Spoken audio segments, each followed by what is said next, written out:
Vietnam was already a trouble spot for President Johnson. In fact, even before the Tet Offensive, his popularity dropped significantly due to our involvement in Vietnam and Americans getting sick of us being in this war.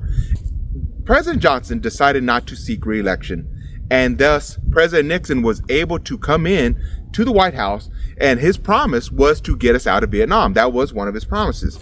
And he also had a plan where he was going to have this thing called Vietnamization. Vietnamization is where we were going to give South Vietnam and their soldiers more weapons, more artillery, and the ability to defend themselves. We were going to train the South Vietnamese soldiers to better learn how to take responsibility for their own country.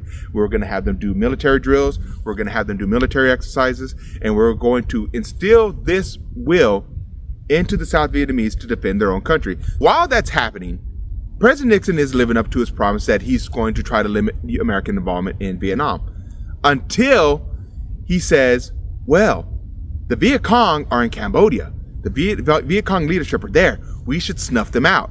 We should take them out. And so he listens to his Defense Department, and they go into Cambodia.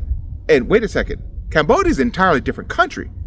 So not only are we not limiting our involvement in the war, we're actually expanding it. We're going into an entirely different country, invading Cambodia to try to take out the Viet Cong.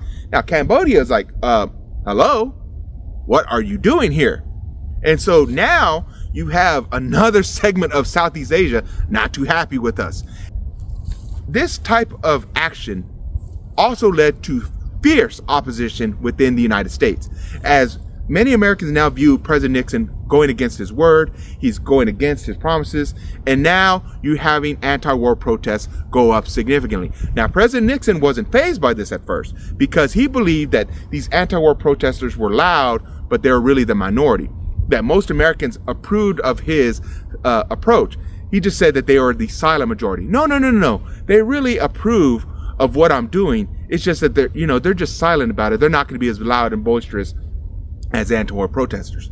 Now, the way I see it, if they really supported you, they would show support for you once in a while, right? Well, that didn't happen. And so President Nixon believed that these doves, these peacekeeping doves, were the ones, leading the charge and getting more coverage.